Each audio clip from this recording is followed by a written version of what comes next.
नमस्कार मित्रों, साध्य एकेडमी यूट्यूब चैनल में आपका स्वागत है। साथियों, हमारी यूट्यूब क्लासों में अध्ययन अध्यापन से जुड़ी हुई विषय सामग्री के आधार पर चर्चा से जुड़े हुए हैं। साथियों, हमारा जो टॉपिक था मनोवैज्ञानिक संप्रदायों के रूप में अध्ययन अध्यापन की कड़ी से जुड़ा हुआ है।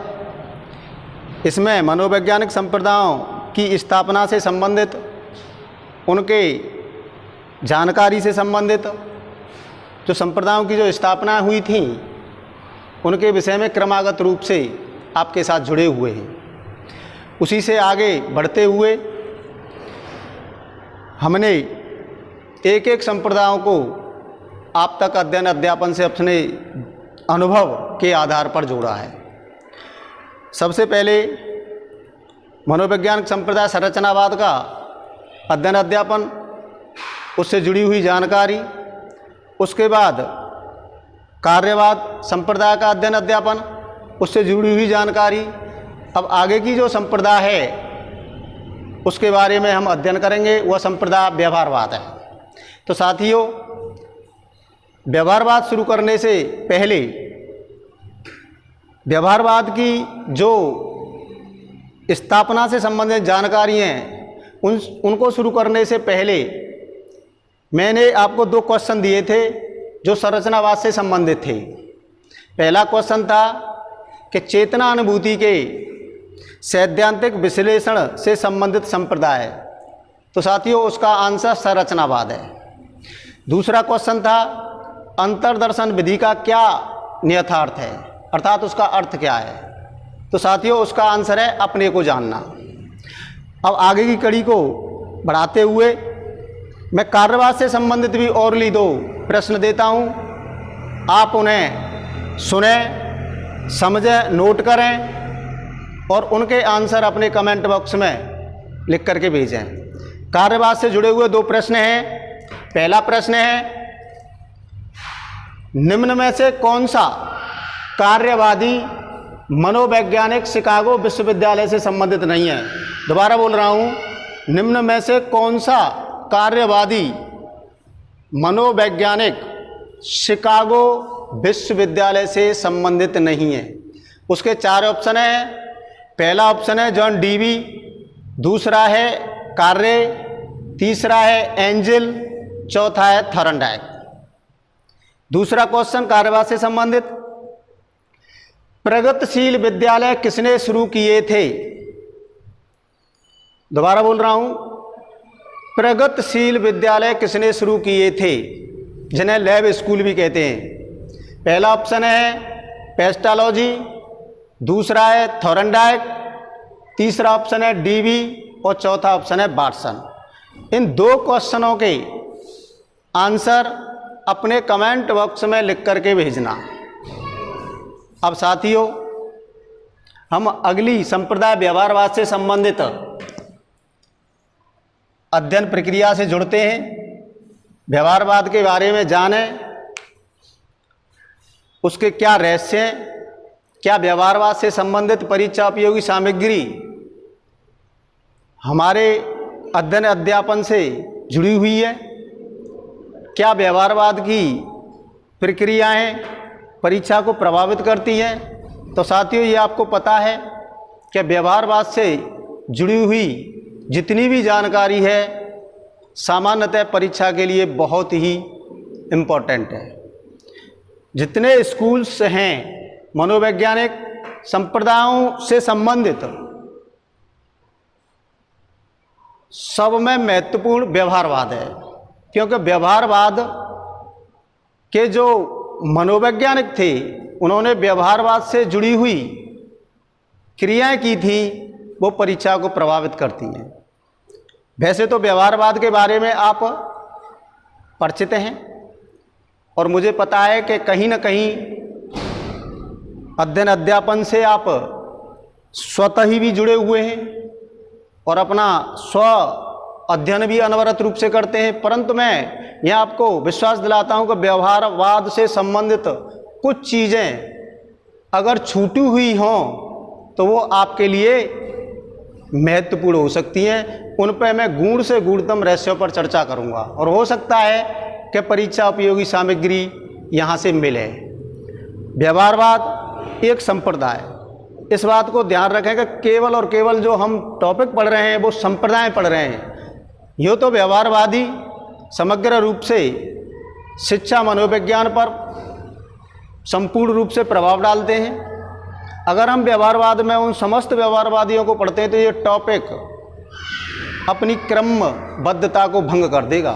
इसलिए जो व्यवहारवाद संप्रदाय की मूलभूत जानकारी है, जो इससे संबंधित परीक्षा उपयोगी सामग्री है, उसके बारे में हम चर्चा करें और उन तकनीकी विषयों पर व्यवहारवाद जो चर्चा करता है उस पर भी हम ध्यान दें, क्योंकि हो सकता है कि कहीं ना कहीं परीक्षा के इन्फॉर्मेशन में और बोध आधारित अथवा पेडागोजिकल थिंकिंग में व्यवहारवाद की महती भूमिका है।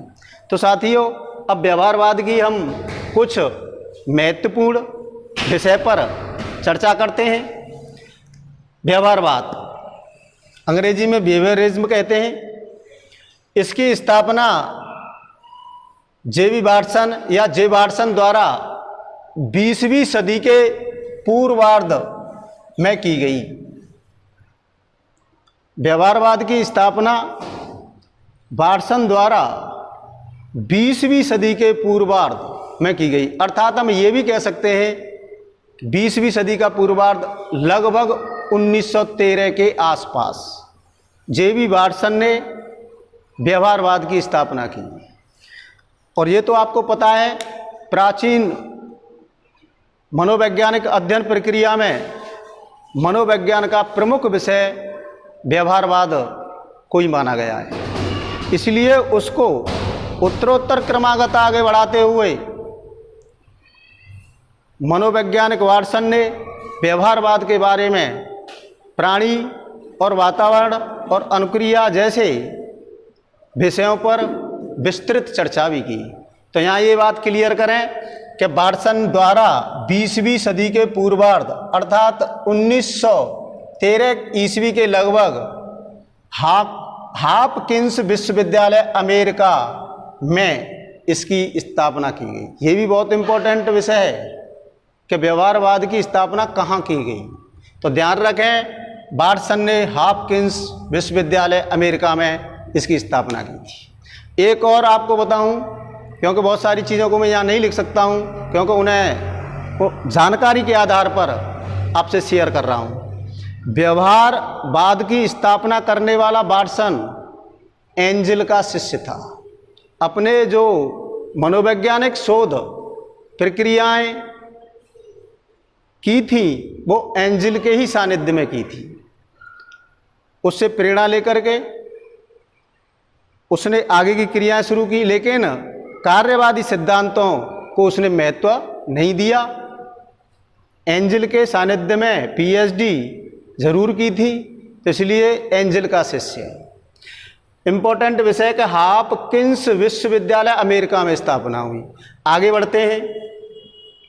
व्यवहारवाद को मनोवैज्ञानिक संप्रदायों में द्वितीय बल के रूप में जाना जाता है। इंपॉर्टेंट विषय, खासकर जो स्टेट लेवल की परीक्षा होती हैं उनमें ऐसे इन्फॉर्मेशन के सवाल आ जाते हैं कि प्रथम बल, द्वितीय बल, तृतीय बल, चतुर्थ बल, जो भी मनोवैज्ञानिक संप्रदाय बल के रूप में होंगी मैं उसी हिसाब से आपको बताता जाऊंगा। यहाँ केवल और केवल व्यवहारवाद के बारे में बता रहा हूँ कि व्यवहारवाद समस्त मनोवैज्ञानिक संप्रदायों में द्वितीय बल के रूप में जाना जाता है। इंपॉर्टेंट सवाल है और ये रीट जैसी एग्जामिनेशन में भी सवाल आते रहते हैं। कई बार अन्य के बारे में भी पूछा गया है। जैसे एग्जाम्पल के तौर पर मैं आपको यहाँ बता ही दूँ कि प्रथम बल, आगे वैसे पढ़ाएंगे, प्रथम बल के रूप में मनोविश्लेषणवाद को जाना जाता है। मनोविश्लेषणवाद को जाना जाता है, प्रथम बल के रूप में जाना जाता है, जो सिगमंड फ्रायड ने जिस पर विस्तृत अध्ययन किया, इसकी स्थापना की थी। ध्यान रखें, यहाँ पर जो केवल और केवल एक्स्ट्रा इंफॉर्मेशन है। इसलिए क्योंकि हम द्वितीय बल की बात कर रहे हैं तो आपके जहन में प्रश्न होगा कि प्रथम बल के रूप में कौन सी संप्रदाय को जाना जाता है। तो प्रथम बल के रूप में यहाँ नोट करके लिख लें कि मनोविश्लेषणवाद को जाना जाता है, जो सिगमंड फ्रायड की। आगे की जो संप्रदाय होंगी उनमें हम पढ़ाएंगे, मनोविश्लेषणवाद के जो रहस्य अनसुलझे उनके बारे में चर्चा भी करेंगे। तो यहाँ पर इंपॉर्टेंट बात है कि व्यवहारवाद को द्वितीय बल के रूप में जाना जाता है। साथियों आगे बढ़ें। व्यवहारवाद के अनुसार वातावरण महत्वपूर्ण कारक है। इंपॉर्टेंट प्रश्न है कि व्यवहारवाद के अनुसार महत्वपूर्ण क्या है? वातावरण है, उद्दीपक है या अनुक्रिया है या और भी। तो यहां पर ध्यान रखें कि व्यवहारवादी वाटसन और अन्य लोगों ने वातावरण को ही महत्वपूर्ण कारक माना तुलनात्मक रूप से। आगे बढ़े। व्यवहारवाद ने उद्दीपक अनुक्रिया मनोविज्ञान को जन्म दिया। यह भी इंपॉर्टेंट है, अथवा हम ये भी कह सकते हैं SR साइकोलॉजी।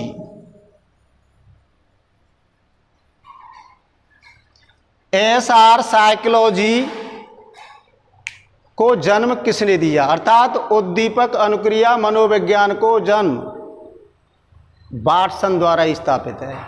आपके दिमाग में आ रहा होगा थॉरनडाइक, वो भी चर्चा करेंगे, क्योंकि थॉरनडाइक SR कनेक्शनिज्म अधिगम सिद्धांतों में अथवा सीखने के सिद्धांतों में उसके SR का संबंध जोड़ा गया है। यहां पर प्रथम दृष्टि व्यवहारवादी वाटसन ने SR साइकोलॉजी, इंपॉर्टेंट है, आप इस पर चिंतन करना कि SR साइकोलॉजी और SR कनेक्शनिज्म या SR लर्निंग थ्योरी। तो SR लर्निंग थ्योरी थॉरनडाइक से संबंधित हो सकती है, लेकिन SR साइकोलॉजी को जन्म दिया तो वाटसन ने दिया, क्योंकि सबसे पहले इसने उद्दीपक और अनुक्रिया के बारे में ही विस्तृत रूप से वातावरण में एक साचार्यात्मक आधार माना। इंपॉर्टेंट बात है, यहाँ इंपॉर्टेंट यह ध्यान रखें, प्रश्न भी आ जाता है कि SR साइकोलॉजी को जन्म या स्थापित किसने किया। आगे चल करके जैसे इसी के आधार पर जो एक मॉडल प्रस्तावित हुआ था जिसे हम SOR मॉडल कहते हैं, तो वो सवाल भी आया है 2015 यूपी टेट में कि SOR मॉडल किसने प्रस्तावित किया? तो वाटसन है। आप पेपर उठा करके देखना, लेकिन इन पर विस्तृत चर्चा जैसे जैसे टॉपिक आएंगे उन पर उसी तरीके से चर्चा करेंगे। केवल और केवल मेरी सलाह है कि विद्यार्थी उस टॉपिक की सिर्फ और सिर्फ प्रकृति पर ही ध्यान दें, क्योंकि ये टॉपिक से जुड़े हुए तथ्य तो आगे सारी मनोविज्ञान में फैले हुए हैं, शिक्षा मनोविज्ञान में फैले हुए हैं। अगर हम उनको यहाँ सबको ही जोड़ देते हैं तो हमारे अध्ययन अध्यापन की जो क्रमागत सार्थकता है वो भंग होती है। तो मेरा ये सुझाव है, अपने अनुभवों के आधार पर मैं आपको सुझाव देता हूँ। आगे, व्यवहारवादियों के अनुसार मानव व्यक्तित्व की संरचनात्मक इकाई अनुक्रिया है। इंपॉर्टेंट है कि प्रश्न भी आ जाता है अन्य परीक्षाओं में भी, क्योंकि केवल और केवल मनोविज्ञान को यूपी टेट, सी टेट या रीट या शिक्षक भर्ती परीक्षाओं से ही नहीं जोड़ा गया है। इस विषय को अन्य भी परीक्षा हैं जो प्रवक्ता लेवल तक हैं, वहाँ भी इस परीक्षा से संबंधित इस विषय को जोड़ा गया है। तो इसलिए ध्यान दें कि व्यवहारवादियों के अनुसार मानव व्यक्तित्व की संरचनात्मक इकाई अनुक्रिया है, रेस्पॉन्स। अर्थात उद्दीपक और अनुक्रिया के बारे में थोड़ी सी चर्चा कर लें, जो सहज रूप में उसे हम समझ भी सकते हैं। जैसे वातावरण में उद्दीपक और अनुक्रिया। उद्दीपक कोई ऐसी घटना, वस्तु जो जैविक या अजैविक भी हो सकता है, ऐसा चर जिसका मापन किया जा सके, जो अनुक्रिया को उत्साहित करता है, यानी अनुक्रिया करने के लिए बाध्य करता है, तो उसे हम उद्दीपक कहते हैं। तो वातावरण में कोई भी घटना, वस्तु जो जैविक हो, अजैविक हो, जो चर के रूप में जिसका मापन भी कर सकें, जो अनुक्रिया करने के लिए बाध्य करे, प्रेरित करे, तो उसे हम उद्दीपक कहते हैं। अनुक्रिया एक व्यवहार ही होता है जो कहीं ना कहीं प्राणी के उद्दीपक के प्रति, जो उद्दीपक है उसके प्रति जो किसी आवश्यकता को संतुष्ट करने के लिए प्रकट होती है उसे हम अनुक्रिया कहते हैं। चाहे वो हमारी मांसपेशियों द्वारा हो, चाहे हमारे दैहिक रूप में हो, चाहे हमारे मनोगत क्रियाओं में हो, कहीं न कहीं उद्दीपक के प्रस्फुट होने पर, अर्थात प्रकट उद्दीपक के प्रकट होने पर और हम उसके प्रति व्यवहार करने लगें, वो हमारी अनुक्रिया होती है। तो यहाँ पर ये ध्यान दें कि व्यवहारवादियों के अनुसार मानव व्यक्तित्व की संरचना इकाई अनुक्रिया है। आगे बढ़ें। प्रत्येक अनुक्रिया एक व्यवहार होती है जो उद्दीपक के प्रति किसी आवश्यकता को संतुष्ट करने के लिए प्रकट होती है। इन सूक्तियों को लिख लें, इनसे ही इंफॉर्मेशन में, अगर व्यवहारवाद संप्रदाय से संबंधित है तो इंफॉर्मेशन में और पेडागोजिकल रूप में कहीं ना कहीं सवाल बन सकता है। अगर नहीं भी बने तो संप्रदाय का तथ्य तो क्लियर हो रहा है। और मेरा उद्देश्य यही है कि हम केवल और केवल हम रैंडमली अपने अध्ययन अध्यापन में अपनी शक्ति को जोड़ें तो बेहतर है उससे कि हम उसके स्रोत से भी जुड़ें और उस टॉपिक की, केवल छोटा टॉपिक है व्यवहारवाद, और उसकी केवल मूलभूत जानकारी क्या है और उससे आगे क्या हम लाभ उठा सकते हैं। तो यहाँ पर बहुत ही इंपॉर्टेंट बात है कि प्रत्येक अनुक्रिया, अनुक्रिया माने एक व्यवहार है, जो अनुक्रिया एक व्यवहार है जो उद्दीपक, उद्दीपक माने कोई हो, के प्रति किसी आवश्यकता को संतुष्ट करने के लिए प्रकट होती है। तो यहां हम एग्जाम्पल से भी समझ सकते हैं। मान लीजिए भोजन करते, एक भोजन करना एक क्रिया है, अनुक्रिया है, लेकिन एक ऐसा उद्दीपक जो हमें विशेष रूप से आवश्यकता, जैसे भूख जैसे वास्तविक उद्दीपक के प्रति और भोजन जैसी अनुक्रिया होना ही ये हमारे अनुक्रिया और उद्दीपक के साचार्य को प्रकट या स्पष्ट करता है। आगे की बात, व्यवहार या अनुक्रिया प्रकट एवं अप्रकट होती हैं। तो यहां समझने की बात है, एक तो व्यवहार या अनुक्रिया ऐसी होती है जिनका हम प्रेक्षण कर सकते हैं, देख सकते हैं, जैसे चलना, बातचीत करना, खांसना, रोना, टहलना, ऐसे पलक झपकना, इन्हें हम प्रकट रूप में, प्रत्यक्ष रूप में इनका हम प्रेक्षण कर सकते हैं। तो ये प्रकट हैं। जो कोई भी प्राणी व्यवहार कर रहा है, अगर हम उसके व्यवहार को देख लें और देख करके, यानी कि उसके जो देखना मतलब एक प्रेक्षण करना और उसको अभिलेखित कर लें, तो वो हमारी प्रकट अनुक्रिया है। दूसरी अप्रकट है। अप्रकट को जो हमें दिख नहीं रही लेकिन कहीं ना कहीं वो व्यवहार कर रहा है, प्रकट नहीं है, जैसे चिंतन करना, प्रत्यक्षण करना, और भी हम अपने शरीर की बात करें मनोदैहिक रूप में तो आपके जैसे पाचन क्रिया, रक्तचाप जैसी क्रियाएं वो अनवरत रूप से हो रही हैं परंतु वो प्रकट नहीं है। तो अब यहां पर दोनों को स्पष्ट करें, और मैं आपकी तार्किक रूप से इस व्यवहारवाद पर एक तथ्य क्लियर कर रहा हूं, केवल सहज सरल रूप में नहीं है। इस टॉपिक से परीक्षा में एक कठिन स्तर पर भी सवाल हो सकता है, यहां से प्रश्न भी बन जाता है कि निम्नलिखित में से अप्रकट अनुक्रिया नहीं है। तो इस चीज को भी समझें, अप्रकट नहीं है अर्थात कोई प्रकट होगी। तो इसमें 3 अप्रकट और 1 प्रकट। तो यहां पर ध्यान दें कि बातचीत करना प्रकट अनुक्रिया है, पलक झपकना प्रकट अनुक्रिया है, खांसना रोना प्रकट अनुक्रिया है, चिंतन करना, प्रत्यक्षण करना, पाचन क्रिया, ये अप्रकट अनुक्रियाएं जिन्हें हम देख नहीं सकते। अब इनमें भी कुछ जन्मजात हैं, कुछ अर्जित हैं। जैसे मैं आपको बताऊं कि प्रकट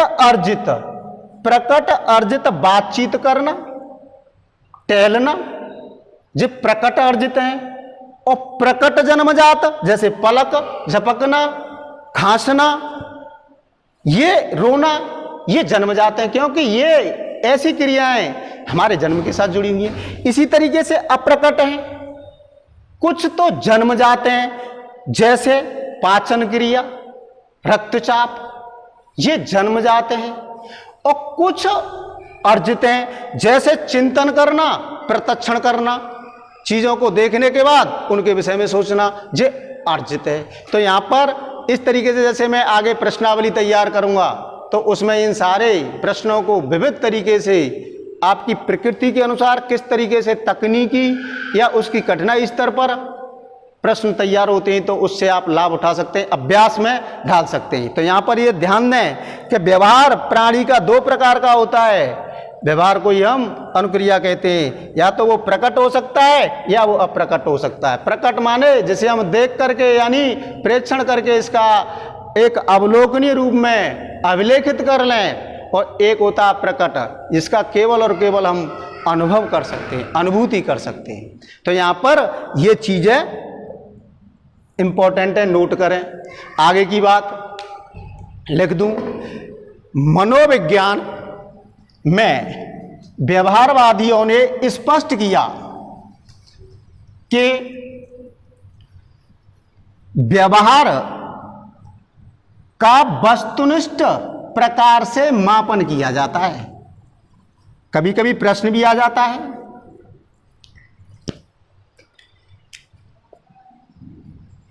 व्यवहार का वस्तुनिष्ठ प्रकार से मापन किया जाता है या प्रयोग किया जाता है। ध्यान दें कि व्यवहारवाद में व्यवहार का जो अध्ययन होता है वो वस्तुनिष्ठ प्रकार से होता है।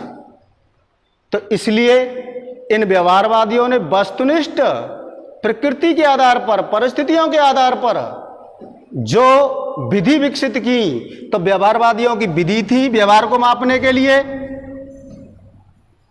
व्यवहार के मापन में प्रेक्षण एवं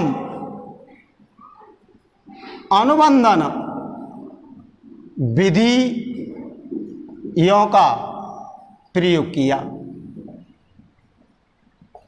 प्रेक्षण मीन्स जिसे या निरीक्षण भी कहते हैं, अंग्रेजी में इसे ऑब्जर्वेशन कहते हैं।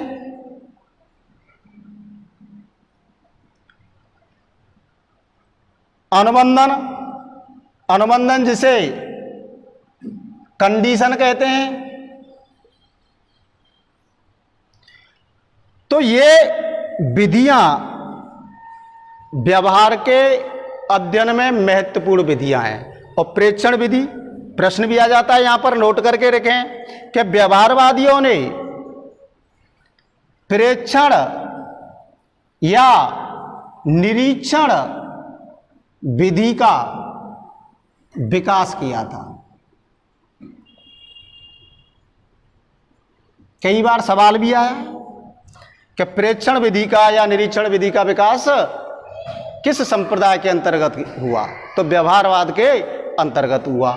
आगे हम जिस अनुबंधन के बारे में या प्रेक्षण के बारे में इनके लोगों ने व्यवहारवाद के अंतर्गत आगे अधिगम सिद्धांतों में भिन्न भिन्न लोगों ने, भिन्न भिन्न मनोवैज्ञानिकों ने शिक्षा मनोविज्ञान के क्षेत्र में प्रयोग भी किए हैं। जैसे प्रेक्षण में बंडूरा ने महत्वपूर्ण अधिगम सिद्धांत का विकास किया है।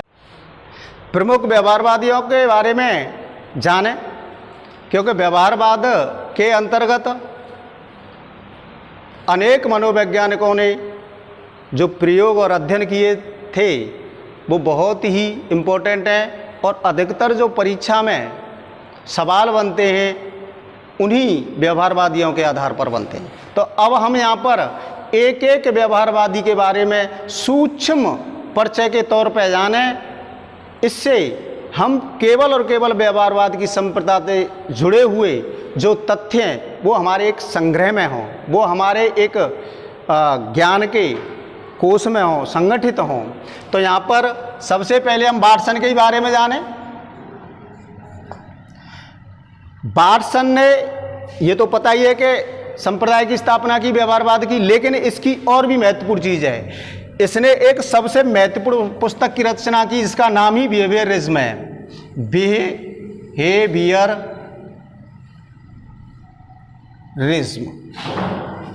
अर्थात व्यवहारवाद। महत्वपूर्ण पुस्तक है, कभी कभी आ भी जाती है कि व्यवहारवाद पुस्तक की रचना किसने की, तो बार्टसन ने की। और व्यवहारवाद की जो पुस्तक की रचना की तो इस पे कभी कभी अधिगम के विषय में भी कभी कभी आ जाता है, लेकिन जो अग्रवर्ती अधिगम सिद्धांतों का विकास करने से पहले इसके स्वयं के अपने प्रयोग थे, और इसने जो अपना एक सीखने के तौर पे जो प्रयोग किया था वो डर के सीखने का किया था, डर के सीखने का प्रयोग। इंपॉर्टेंट है, आप नोट कर लें कि डर जैसी आंतरिक संवेग पर जिससे किसी भी प्राणी के व्यवहार में परिवर्तन आता है, इस वातावरण में डर एक ऐसा उद्दीपक जो प्राणी की आंतरिक शक्तियों को कहीं न कहीं नकारात्मकता या अवांछनीयता की ओर ले जाता है। तो इस पे उसने डर का जो सबसे पहले सीखने का जो प्रयोग किया था वो व्यवहारवादी बार्टसन ने किया था, और इसकी महत्वपूर्ण पुस्तक है बिहेवियरिज्म। अब इसने किस पे किया, इसने अल्बर्ट नाम के, नोट कर लेना, अल्बर्ट नामक बालक पर किया।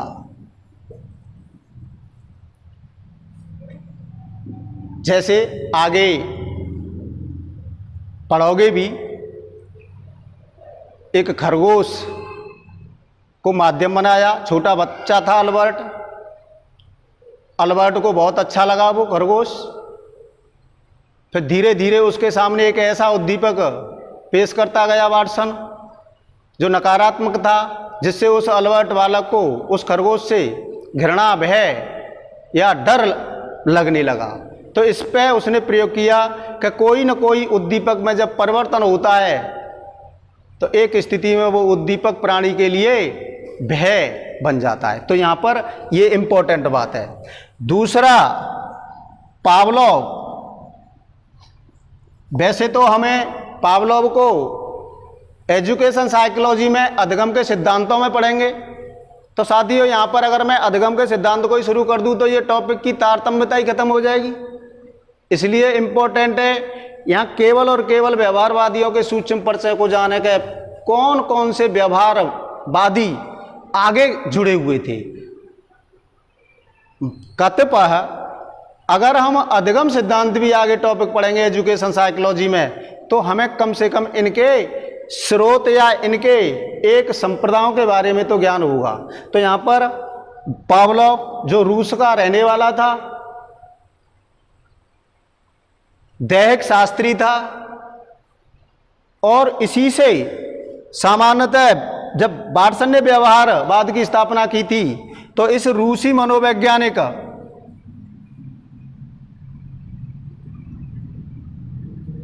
से प्रेरणा ली थी।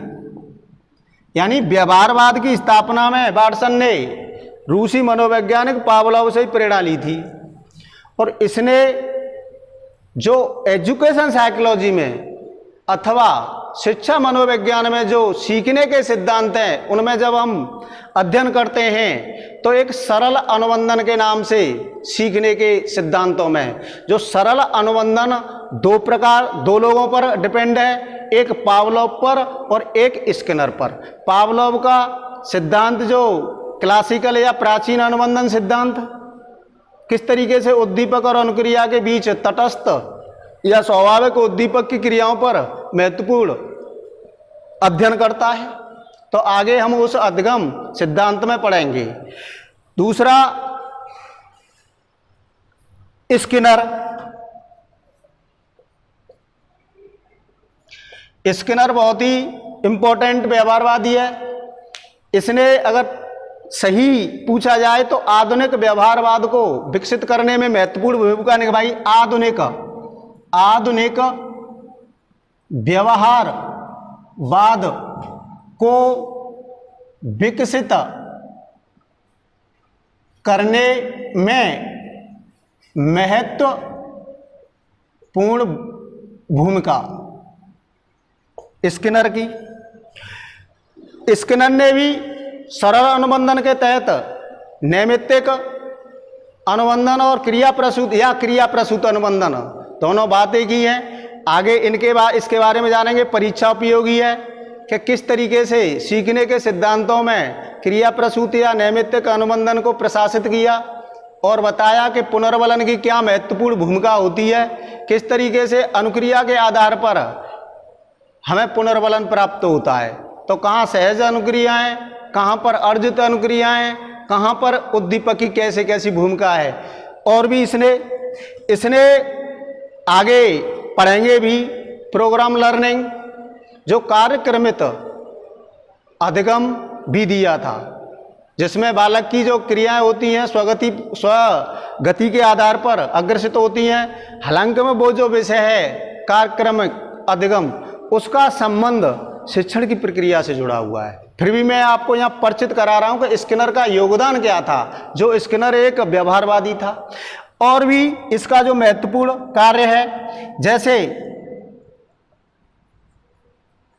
कार्यक्रमित अधिगम जो क्रिया प्रसूत पर ही आधारित है। इसकी महत्वपूर्ण पुस्तकें हैं जो कि एक आध तो परीक्षा में भी आई है, यूपी टेट में भी आपने देखा होगा। एक पुस्तक है इसकी द बिहेवियर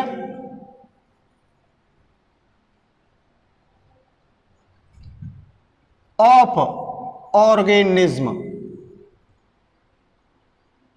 इंपॉर्टेंट पुस्तक है। ये परीक्षा में भी आई हुई है, यूपी टेट में भी है, अन्य परीक्षा में भी आई हुई है। एक और इसकी इंपॉर्टेंट पुस्तक है, उस पुस्तक का नाम है साइंस एंड ह्यूमन बिहेवियर। ये दो जो पुस्तक हैं स्किनर की महत्वपूर्ण पुस्तकें हैं। तो यहां पर हम व्यवहारवादी जो थे उनके बारे में सूक्ष्म परिचय जान रहे हैं। आगे और भी व्यवहारवादी हैं, जैसे थॉर्नडाइक,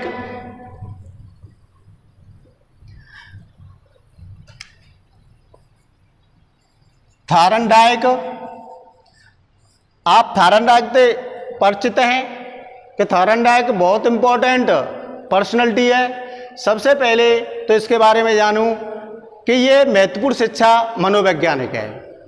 इसने मनोवैज्ञानिक संप्रदायों को शिक्षा के क्षेत्र में एक आधुनिक वैज्ञानिक रूप प्रदान किए। और इसने अपनी एक सबसे पहली जो पुस्तक थी उसका नाम था एजुकेशन साइकोलॉजी।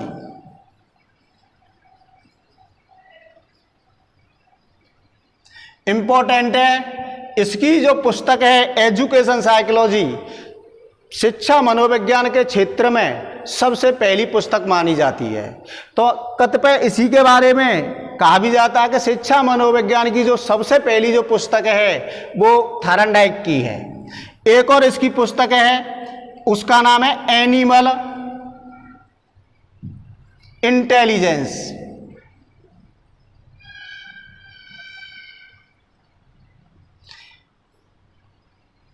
इंपॉर्टेंट पुस्तक है। इसी पुस्तक के आधार पर इसने जो पशुओं के सीखने का जो प्रयोग किया था वो इसी पुस्तक में वर्णित है। और इसी आधार पर कभी भविष्य में सवाल भी आए कि पशु मनोवैज्ञानिक कौन कहा जाता है। पशु मनोवैज्ञानिक, पशु मनोवैज्ञानिक तो थॉर्नडाइक को ही कहते हैं। और भी थॉर्नडाइक के बारे में जानकारी, थॉर्नडाइक ने, आपको पता है कि सीखने के जो नियम विकसित किए दो ही नियम थे, नंबर 1 मुख्य नियम और नंबर 2 सहायक नियम, जिन्हें गौड़ नियम भी कहते हैं। नंबर 1 मुख्य नियम, आगे पढ़ेंगे। दूसरे सहायक नियम, सीखने के मुख्य नियम, सीखने के सहायक नियम। सीखने के मुख्य नियम 3, तत्परता का नियम, अभ्यास का नियम, प्रभाव का नियम।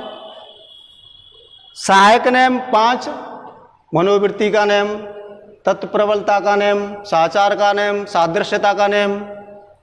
तो तमाम इन नियमों को सहायक और मुख्य नियमों की क्या प्रक्रिया, और उसी के आधार पर इसे प्रयत्न एवं भूल सीखने के सिद्धांत के रूप में भी जाना जाता है। तो आगे, क्योंकि यहाँ पर हम विस्तार से केवल और केवल परिचय के तौर पर कि व्यवहारवाद से संबंधित मनोविज्ञान कौन थे, इनके क्या क्या सूक्ष्म परिचय के योगदान हैं, क्योंकि टॉपिक अगर इन्हीं के टॉपिकों को अगर यहाँ शुरू कर दूं तो वो अधिगम का विषय, अधिगम सिद्धांतों का विषय, और अधिगम सिद्धांत या अधिगम की जो प्रक्रिया है वो बहुत बड़े क्षेत्र में। तो क्रमागत रूप से हमारा विषय ही है या हमारी अपनी खुद की प्रक्रिया है कि हम केवल और केवल आप लोगों को केवल क्रम की सार्थकता से जोड़ेंगे, और उसमें जो सुलझे अनसुलझे जो अपने अनुभव में जो आपकी परीक्षा के लिए उपयोगी हो सकते हैं उनको आप तक पहुंचाने का हर सम प्रयास करेंगे।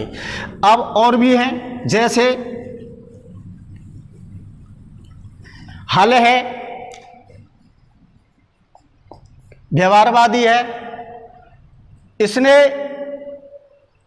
प्रबलन का नियम दिया था, रिइंफोर्समेंट। अब यहां पर जो प्रबलन के नियम को वास्तविक रूप से स्थापित करने वाला हल ही है, लेकिन प्रबलन अंग्रेजी में रिइंफोर्समेंट कहते हैं, प्रबलन या पुनर्बलन स्किनर भी जुड़ा हुआ, तो इन दोनों में कहाँ अंतर है, तो उन चीज़ों को हम अधिगम के सिद्धांतों में क्लियर करेंगे। और भी इसके इस सीखने के सिद्धांतों को प्रणोद ह्रास के नाम से जाना जाता है, प्रणोद ह्रास, अंग्रेजी में ड्राइव रिडक्शन के नाम से जानते हैं, ड्राइव रिडक्शन थ्योरी के नाम से जानते हैं, लक्ष्य प्रवणता के नाम से जानते हैं। जो जो इसे किस किस नाम से जाना जाता है वह आगे हम अधिगम सिद्धांतों में इसके बारे में जानेंगे। और भी व्यवहारवादी है, गुथरी,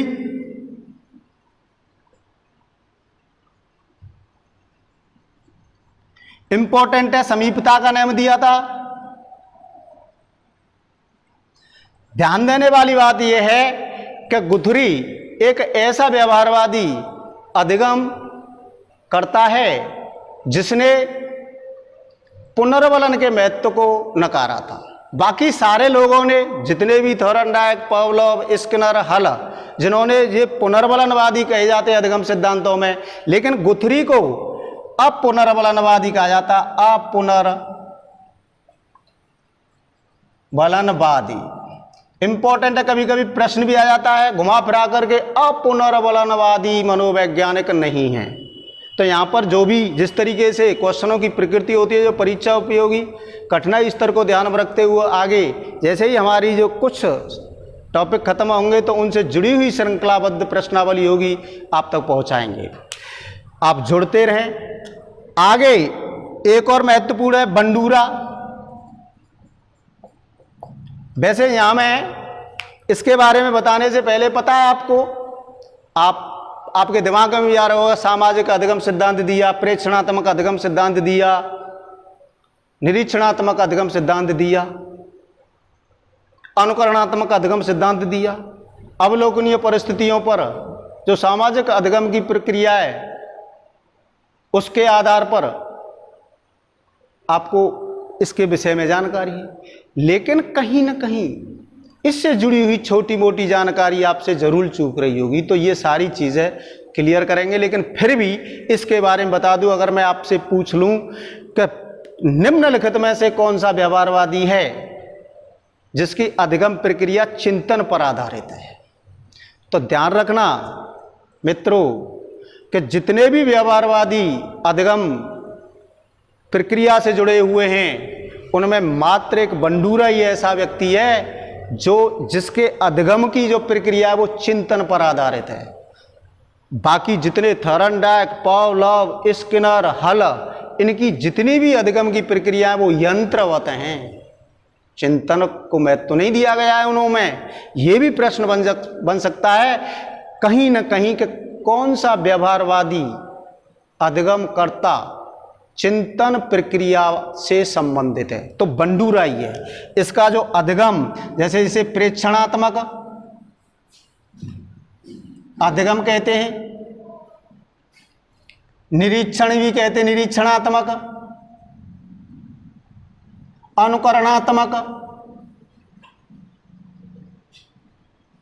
या सामाजिक अधिगम, और भी इसके अधिगम में चिंतन का विशेष महत्व है। ध्यान रखना। और भी इससे जुड़ी हुई है। अगर आपसे प्रश्न कर दिया जाए कि निम्नलिखित में से किस व्यवहारवादी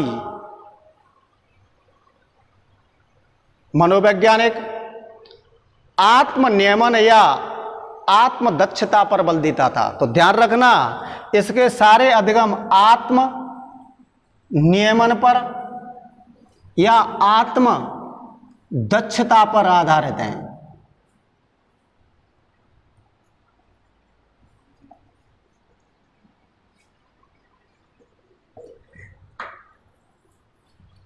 यहां पर